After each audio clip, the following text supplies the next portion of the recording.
May mga natatakot na raw po. Ha? Na mga artista. Oh, hindi lang artista, pati mga journalists. Na baka sila ay tinamaan ng AIDA. Matapos mag-post ni Dean Chase, nasan ba yung nakita kong, ay yung sinend sa aking picture. Bear with me. Na, di umano si Dean Chase kaya hindi naging available for several months. Okay, got it. Ay dahil nakikipag-battle siya sa ng hack ng kanyang account. Alright? Pero nung nag-post siya kahapon, sinabi niya at matindi yung kanyang allegations mga kababayan, ito nga po yan, na ang Pangulo ng Pilipinas ay may AIDA. Okay? Hindi daw niya alam kung hanggang ino-open ko yung kay Dean Chase na page kasi hindi ko na ma-open. Ayan ha, naka-caps lock mga ate at kuya, ang presidente ay may AIDA. Matinding allegation yan mga kababayan. Sabi ko sa inyo, demonetize na naman yung vlog natin kagabi. Walang monetize. Baka pag ito ang topic.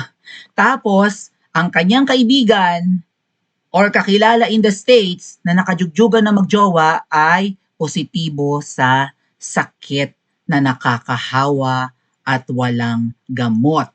Alright. Pagkatapos niyan, syempre nag-trend yan mga kababayan. I'm trying to open Dean Chase's Facebook. Baka sakali may update, no? Syempre mag-aabang tayo. Okay. Okay. Alright. Try ko nga i-open ang kay Dean Chase. In the meantime, mabagal talaga mo ating buffering. Okay. Eto muna. May post po si agent ng bayan. This is former PIDEA agent Jonathan Morales. Kasama namin yan in EDSA, alright? Ano ang post niya? Is it true that some young female and male celebrities are now nervous because of reports that a couple from Powderland, Polvoron, had jugjugan with a man who has AIDA or yung malalang virus. Okay? It's ebe. Kung ano mo paanong pagbabasa dyan ng tama. Who has HIV. HIV na lang. It's ebe. It's IB. Bahala kayo dyan, mga ating. Kasi baka magalit na naman ng Lolo YouTube. Wala na namang bayad ang ating vlog, no? Kapag live, merong ads. Pagka-replay, wala, wasong. Okay.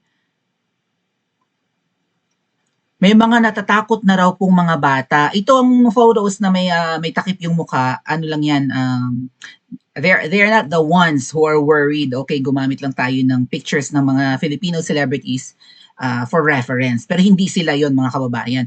Pero sino-sino itong mga bata, lalaki at babae. So dapat siguro ang ginagawa natin mga kababayan ay nagti-check tayo ng mga secret concerts and party sa Kamangyang na inaatinan ng mag-asawa since 2022. O 4 na taon na sila, mga ilang kembot na lang, 4 years na ang mga yawa. Ilang parties, ilang concerts, di ba? Ilang mga events, ilang fashion shows ang ino-organize ng mag-asawa sa Palacio de Polvorone. And then syempre po, yung happenings is yung after party pa. Pagkatapos ng event, pagkatapos ng concert, pagkatapos ng runway show or whatever event or program ang meron, yung after party ang talagang highlight. Doon na ang pulvoronan, doon na ang laklakan, inuman, singhutan, higupan, jugjugan. Ayan. So, di ba may nagpakamatay daw na PSG? Malay natin, yung PSG na yun, tinamaan na rin ng It's a big. Right? Tinamaan na rin ng AIDA. Yun na lang gamitin natin word AIDA. Baka tinamaan na rin ng AIDA or maybe nahuli niya yung palaka na nakabukaka at binibembang ng kapwa niya PSG. Either, I don't know, hinaras siya and then naghikog siya or nagpaktiwakal siya or ginurgor siya. ang daming kademonyuhan ng mga lintian. So, sino yung mga bagets na ito na malimit ma-invite sa Palacio de Polvoron tuwing may event? Tuwing may concerts, may runway show, may program, sino yung mga performers, ano yung ganap sa mga secret rooms or chambers sa palasyo ng mga ahas. Hoy, alias Chakadal. Sino ang tinutukoy ni Agent Morales din eh? Si Chakadal, si ano yan, si Auntie Claire. Ipa-check up mo yang mga alaga mong nagbebenta ng bibingka at lollipop. Ha? Ang alaga niya yung mag-asawa ba? Nagbebenta ng bibingka. So yung palaka, binibenta niya yung bibingka niya. Sinong bibili kung kulubot naman na yung bibingka ating? Sino magabakal sang iyang bilat kung kulubot na gani? Oh, dali lang. And then lollipop. Ang tigas naman ang mukha ni Ngiwi. Si Ngiwi, ipapalollipop niya yung kanyang lollipop. Amo ni siguro kadako ho, gamay kaayo, no? Walay na gani ko no gatig siling ni Mr. Tubig, nagalaklak ng gani ko no sang Viagra, agud ma-imbiar na yung kanyang Tutsi Roll. Shout out Miss Tutsi. Yeah, right? Oh? Baka meron pang post si Agent Morales. Okay. This one. Why is a female showbiz news anchor, sino siya? Showbiz news anchor? Nervous about the Aida issue. Aida na lang bro. Diba?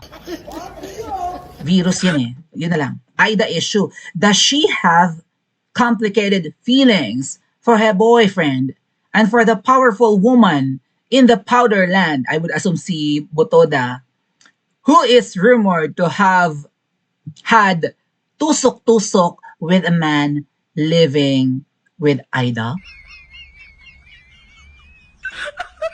Sino ang news anchor?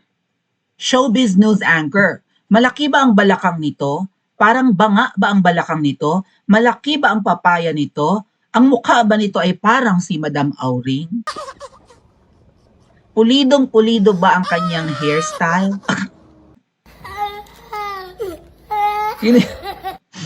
Right?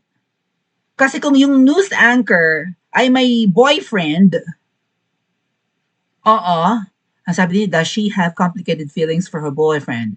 And for the powerful woman, complicated feelings for her boyfriend. And for the powerful woman in Powderland, who is rumored to have had tusok-tusok with Kinemelatik? Na-confuse ako.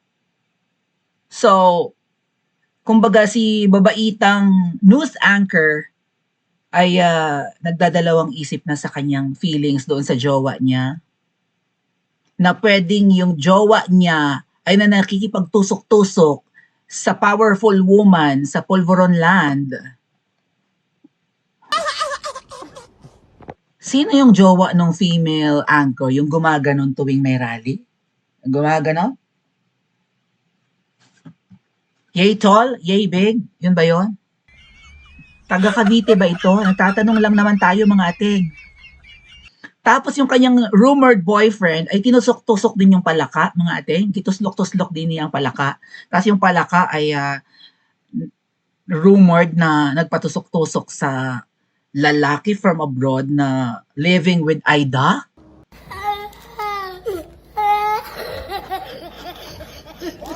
Ala, hindi lang artista ang nininervyos mga kababayan. Well, at least according to Agent Morales. Di bale, may may sports car daw ating. Di bale, may sports car ka naman daw eh. Gibigyan siya sang sports car, sang iyang jowa na gaamusin eh. Ganun ba? Ay! Sis Yumi! Pagalawin ang baso, pakihanap yung mga, pakikontak yung mga intel natin para malaman natin kung kung sino ang kinakabahan na sa ngayon. Hindi ba? Artista lang ba? News anchor ba? Alam niyo si Agent Morales kasi ay former PIDEA agent, may Philippine Drug Enforcement Agency. So meron pa siyang I have a feeling na meron pa siyang mga contacts sa PIDEA. Aside from that, may mga contacts din siya sa NBI, kung sino-sino pang mga intel. Alright? So, most of the time, reliable ang source ni Agent Morales. Kapag one time nga mga kababayan, na alala ko, na nung lumabas ako ng Pilipinas, parang ano ba? Oo, nung lumabas ako ng Pilipinas, inalam mo na, was it Agent Morales or inusap lang siya? Maybe inusap siya, no? Tinanong kung risky sa akin ang umalis ng Pilipinas, baka maharang ako sa immigration or sa airport, something to that effect. Or maybe pag uwi ko ng Pilipinas, maybe when I was in Japan or nung galing ako ng Singapore pa, no? Parang pinatanong muna namin kung safe ba akong makakapag-land in the Philippines, hindi ako mahaharang sa immigration, ganon-ganon. So, wala naman daw po akong record so far na ako ay tinitiktikan, alright? Pero malay natin sa ngayon. Noon yon. That was a year ago. Or, that was a year ago. So, malay natin ngayon, hindi ba? So, napaka-risky. Pero syempre, may mga sources siya, may mga contacts siya na pwedeng makapagbigay sa kanya ng reliable info. Sino na itong mga artistang ginakulbaan, tahop na ang ilang doghan, kay base, kung natapnan bala sila, sang Aida. And also, right? And then si Charis Pimping ko, hindi kaya, kung siya ay tumutusok-tusok din kay Barney noong araw, or tinutusok niya si Barney noong araw, kaya si Barney, kanang mataba na akla ba nga political blogger na wala na sa eksena, pero parang gusto magparamdam kasi malapit na yung 2028 elections. Ako mamaya may Aida makaraig din yun, tapos yung jowa niyang artista, nahawahan niya. Pag-uusapan natin maya-maya, pero ang tanong, ano ang dapat gawin sa mga bangag na nanghahawa na? Ano ba ang dapat maging kawawa ang mga artista na hinawahan nila o sila? Ano ang dapat gawin ng taong bayan? Pa-comment po sa comment section at panoorin ang iba pa nating mga video.